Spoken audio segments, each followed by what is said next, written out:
Good morning. I'm Karen Taradas with Social U, and today we are going live at 10 a.m. for What's Up Wednesday, where every Wednesday morning at 10 a.m. we come to you live to talk about social media and marketing tips, tricks, and trends. This whole month of April, we're talking about spring cleaning. Last month, we talked about your marketing overall as a plan. Today, we are talking about your website and how to get it ready for, you do need to update periodically. We're also going to cover next week social media, and then the next week email, and then your workspace. So we're going to go through the entire office, basically. So today we're going to talk about website. And first and foremost, if you just Google it, it says immediately you need to update your content once a month at the very least, which means blog or an article or news or something that's new. And you need to refresh or redo every 2 to 3 years. So as a small business owner, ask yourself, when was the last time I did that? I'm guessing it has been a while. I think that's pretty normal. A lot of people treat it like, oh, I've done that already, I don't have to do it again. And that is not the case. So let's get started. First and foremost, you have to decide what are your objectives? What do you want to happen? Do you want to grow your brand? Do you want more engagement? Do you want to get more sales? Or you want to grow your email list so you can get more engagement and sales? The first thing you have to do is check out your analytics so you kind of understand which page performs the best so you know where you are. And there's 4 things you want to look at, really. Impressions, which is the total number of times your content is displayed. No matter whether it was clicked or not. And we're going to talk about analytics for the website, but you want to find out basically when you're looking at your analytics, how many people are seeing it, how many people are clicking through, how do they get there? Like what words or phrases are they using to click through to the website, and how long do they stay? If you have 1,000 people clicking through a day, that's great. But if they're bouncing in the first 5 seconds, that's bad. Something's broken. So you need to know that so you'll know kind of where to focus. And impressions, to me, that matters most, like from your social media. Which channels bring you the most traffic? If you're getting your best engagement from Instagram, you probably need to spend more time on Instagram. So you want to find out how people are getting to you, what words are they using to search for you, and where do they go when they get there? That's what you really want to know overall. Okay. Now, spring cleaning. 3 things before we're going to get into basically your top 10 things you need to do to check and see what needs to be done based on spring cleaning. But the 3 things you have to bear in mind first, and this is just coming right out of the gate, you need to check your domain and your hosting plans. If you, and this happens all the time, people let their domain lapse. Don't do that. Make sure it's set up on auto renew. Make sure you have the domains that you need. Do you have your name.com? You probably should, and then feed it into your actual website. So if people can't remember your business name, they can at least remember your name, and you see where I'm going with this. If you need a good host, we work with Westover Hosting. Love him. That's Ben Deloach. He is a WordPress expert, but my hosting includes updates and edits, which most hosts do not, and it is a very reasonable cost.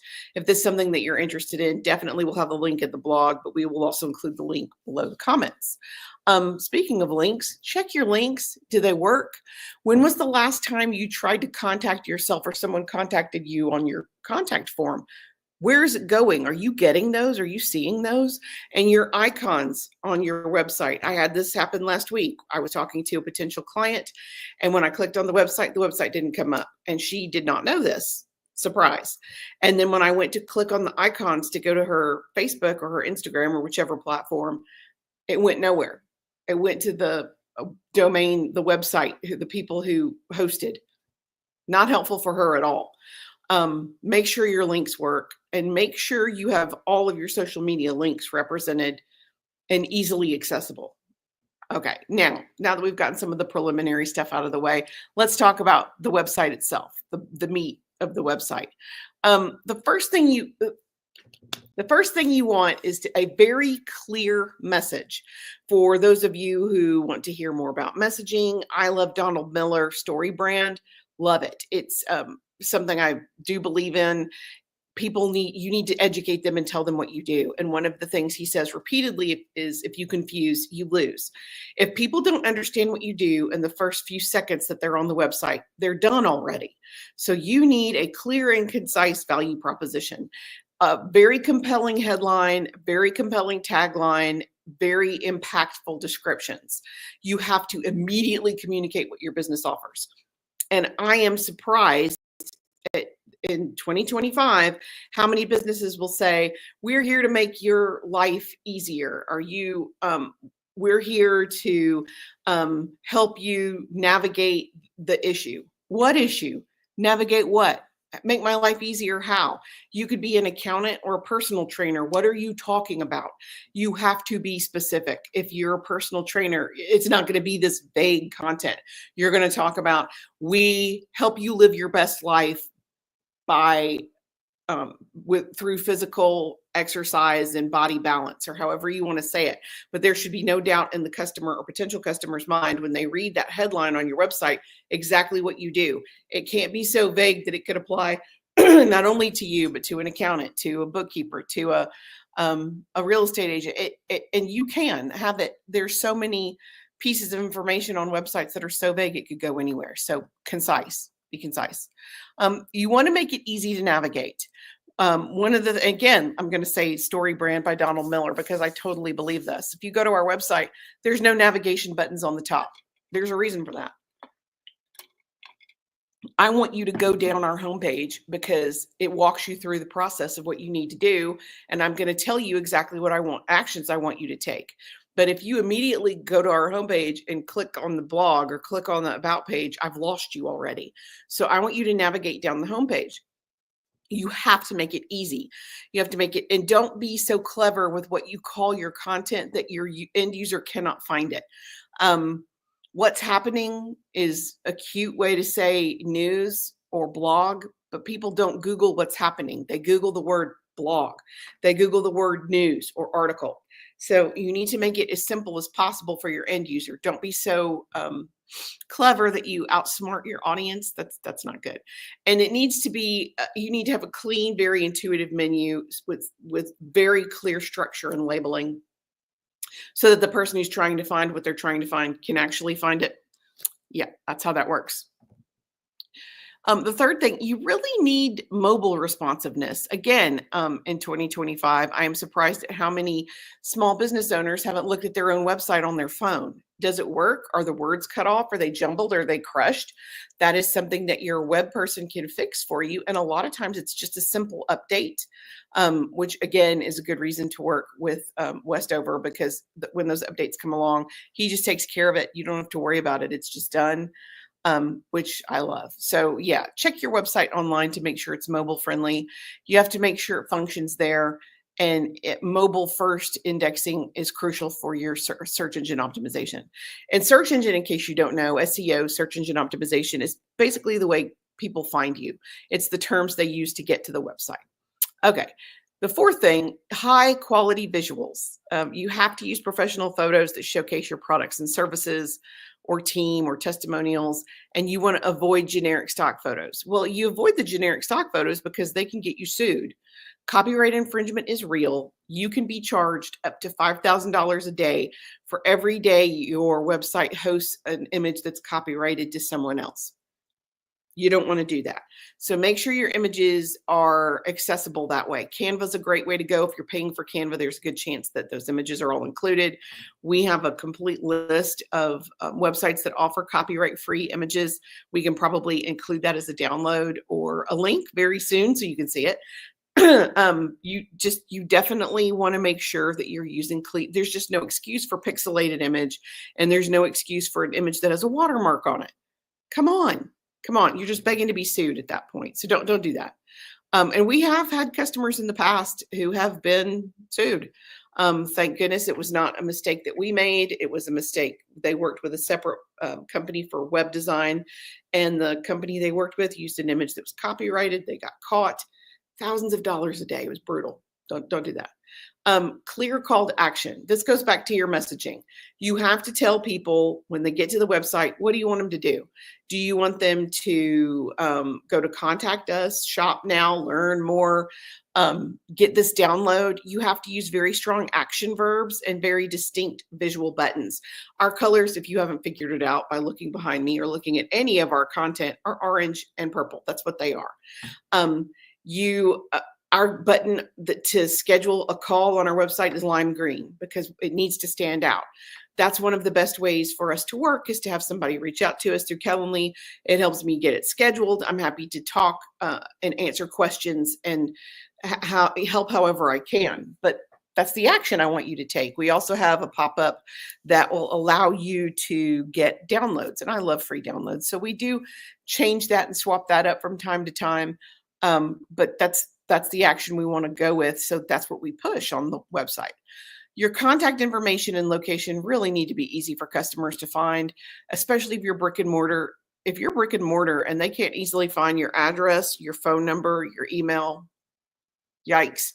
You also need to have a contact form for those people who don't want to pick up a phone. They should be able to message you or email you easily without confusion or irritation. And if you know your business is hard to find, put a map to it on the contact us page with an X so they can see where they're going. Yes, our office is on the second floor of a building, but you have to come around the building and come in the back. There's no entrance on the front. And I put that everywhere for people who come to this office. Pull around to the back. You want to make it as easy as possible. You also want to make sure you have an About Us page. And again, a lot of small businesses omit this part. Tell your story. How did you get started? What makes you interesting? It helps build trust with your potential customers when they kind of understand your journey, and it allows you to showcase not only your company values, but your team as well. And I would tell you, showcase your team. So many times clients are afraid to have team members on their website or their social media because it is challenging. They don't want to have their employees scalped. If they're happy, they're not going anywhere. You 100% need to feature people. It makes people feel good. And that's your job as a boss, is to inspire and motivate your team. Highlighting somebody as employee of the month is a great way to do that. I'm just saying. Okay, next, what number are we on? I have to look because I'm that many years old. Let's see, 1, 2, 3, what? Oh, wow. 4, 5, 6, 7. We're on 7 is About Us. Okay, 8 is customer testimonials and reviews. Testimonials, third-party endorsement, it works. Don't believe me, go look on Google. It works. Yelp, it works. Google reviews. People check testimonials, and the younger the person, the more likely they are to look at the testimonials before they reach out to you ever. It builds your credibility and establishes social proof by showcasing positive customer feedback. You can include quotes, ratings, logos of trusted review sites, however you want to do it. You can have your Google reviews fed directly into your website. You can have a testimonials page. Again, however you want to do it, but have it available so people can see it. Third-party testimonials, they work. Why not take advantage of that? And the only thing better than written is video. If you have somebody talking about you, even better. A blog or a resource section. Again, ideally, you want to change your content at least once a month. The best, fastest, easiest way to do that is through a blog. You want to provide valuable content to attract and engage your target audience, and it will improve your search engine optimization if you incorporate relevant keywords. If you sell shoes and the word shoe isn't on your homepage, you're missing the boat. But you're also missing the boat if you don't say the word shoe in every single blog post, because that's how people are finding you. You have to make it easy for them to find you. And fast loading. If it takes too long, and when I say too long, I mean more than a few seconds for your images to load, it's problematic and people will leave. That's why you get a high bounce rate. The information's not loading because it's not optimized. So make sure your website's optimized for fast loading time so you can improve the user experience and your overall SEO.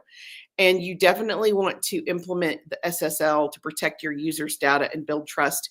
And for what for those of you who don't know, SSL is basically a lock on your website so it can't be hacked into.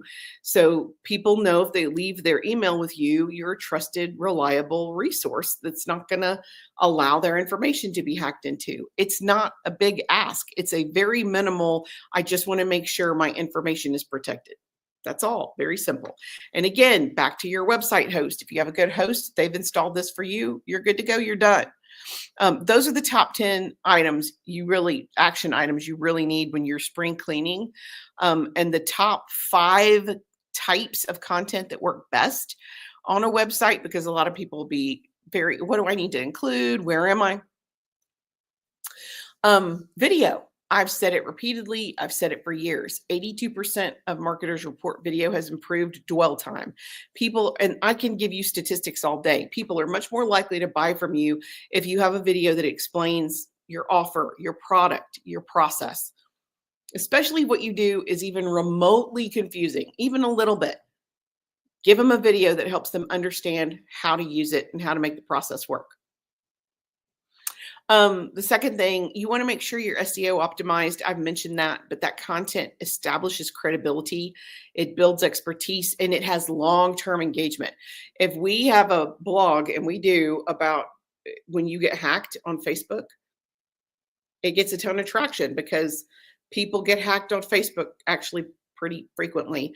And we kind of walk them through the steps for what they can do. It's not always super helpful because that customer service isn't great, but at least we can point them in the right direction.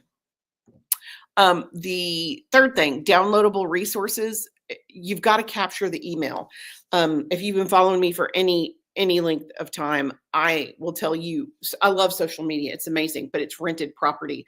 And if Facebook shut down tomorrow, what would you have? Well, you better be getting those emails. And the best way to do that, it's the difference between renting and owning the lead, email versus social media. Downloadable resources encourage email capture. It can be a checklist, a quiz, a graphic, a white paper, an infographic, whatever is your most commonly asked question, make it available as a download so that you can capture the emails. And then, this is going to sound hilarious, use the email. Contact those people regularly so you can stay on top of mind and they remember to purchase from you. The fourth thing, and I've said this already, you have to have great graphics or infographics. The graphics have to be good. They have to explain the service, the feature, the product easily. People are much more likely to buy from you if they can see it. That's just the way it is. Most people are visual creatures. So you just need to show them what you need to show them. And then number 5, again, testimonials or user-generated content. It builds trust, authenticity. It fosters community engagement. It provides valuable insight. It enhances brand visibility. It drives higher conversion rates by leveraging real customer experience and endorsements. So that's a big part of what you need to be on the lookout for. That is it for this week. We have talked about the website, spring cleaning. Join us next week where we're going to talk about social media spring cleaning. And these should be minor tweaks you can make that will up your game some. But definitely make sure your social media links are on your website. When was the last time you checked? Do you still have a Google Plus link? Yeah, take it down. I'm just throwing that out there. Thanks for joining me this morning. Till next week, I am Karen Taradas and I'm here to help. Thanks.